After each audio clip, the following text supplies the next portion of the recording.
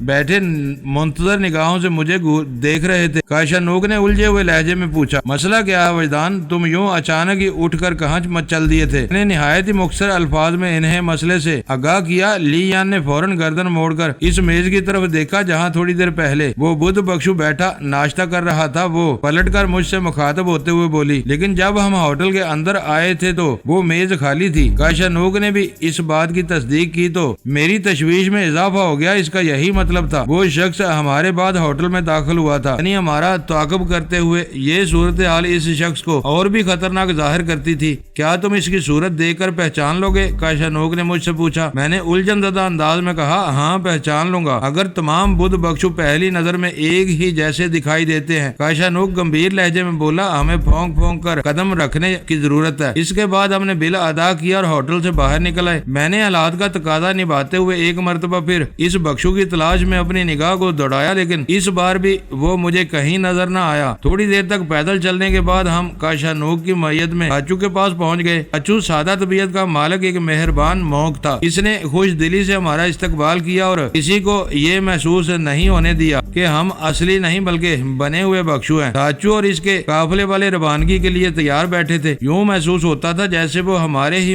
انتظار میں بیٹھے ہوں۔ اچو نے قافلے کے دیگر افراد سے اس طرح ہمارا تعارف کرایا جیسے وہ پہلے سے ہم سے واقف ہو۔ جب اس نے ہمارے اختیار کیے ہوئے نام بھی لیے تو مجھے یہ سمجھنے میں دیر نہ لگی کاشانوک نے نہیں بلکہ ہمارے فرضی ناموں کا انتخاب تھاچو ہی نے کیا ہوگا۔ تھاچو بہت ہی بردبار اور گہرا شخص تھا۔ اس کے رویے سے ظاہر ہوتا تھا کاشانوک نے اسے ہمارے بارے میں اچھی طرح بریف کر رکھا ہے۔ تھوڑی ہی دیر بعد ہم بودھ ناتھ ویلی سے روانہ ہو گئے۔ جب ہم لوگ سندارا پہنچے تو سورج طلوع ہو چکا تھا اور اس کی روشنی دھیرے دھیرے پھیل رہی تھی۔ بس اسٹینڈ پر سوئس ایکسپریس موجود تھی۔ ہم نے ٹکٹ حاصل کیا اور کوچ میں آ بیٹھے تھے۔ کوادری تک کا کرایہ فی سواری 120 روپے تھا۔ جب ہم کوچ میں سوار ہوئے تو پہلے سے بھی کچھ مسافر اس میں موجود تھے۔ ہمارے بیٹھنے کے 15 منٹ بعد کوچ بھر گئی۔ کاشانوک نے بالکل ٹھیک کہا تھا کہ ان مسافروں میں زیادہ تعداد بدھ بخشوؤں کی تھی جو اپنی عبادت گاہوں کی یاترا کے لیے ادھر سے ادھر سفر جاری رکھتے تھے۔ موسم خاصا سرد تھا۔ ٹھنڈی ٹھار ہوا نے موسم کی شدت میں کئی گنا اضافہ کر دیا تھا۔ اگر ہمارے جسموں پر مخصوص گرم لباس نہ ہوتا تو اب تک ہماری کلفی جم چکی ہوتی۔ ہمارے بدن کے جو حصے کھلے تھے وہ موسم کی بے رحمی کو یوں ہی محسوس کر رہے تھے جیسے موسم کسی وسیع و عریض فریزر میں آن کھڑے ہوئے ہو۔ جب تک ہماری کوچ سندارا کے بس اسٹینڈ سے روانہ نہیں ہوئی میں غیر یقینی صورتحال سے دوچار رہا۔ ہر لمحے دل کو دھڑکا لگا ہوا تھا کہ اچانک کہیں سے نیپالی پولیس والے برآمد ہوں گے اور چیکنگ کے نام پر اپنی کارروائی شروع کر دیں گے، لیکن خیریت گزری اور کوچ نے بڑے امن و امان سے سفر کا آغاز کر دیا۔ معزز ناظرین، لائک کریں، شیئر کریں اور کمنٹس باکس میں پاک آرمی زندہ باد، پاکستان پائندہ باد کا نعرہ ضرور درج کر کے اپنے ملک پر فخر کریں اور پاکستان کی بنیادیں مضبوط کرنے میں اپنا کردار ادا کریں۔ ویڈیو دیکھنے کا شکریہ۔ معزز ناظرین، اپنا خیال رکھیے گا اور ہمارے چینل کا بھی۔ ISI پاک آرمی زندہ باد، پاکستان پائندہ باد۔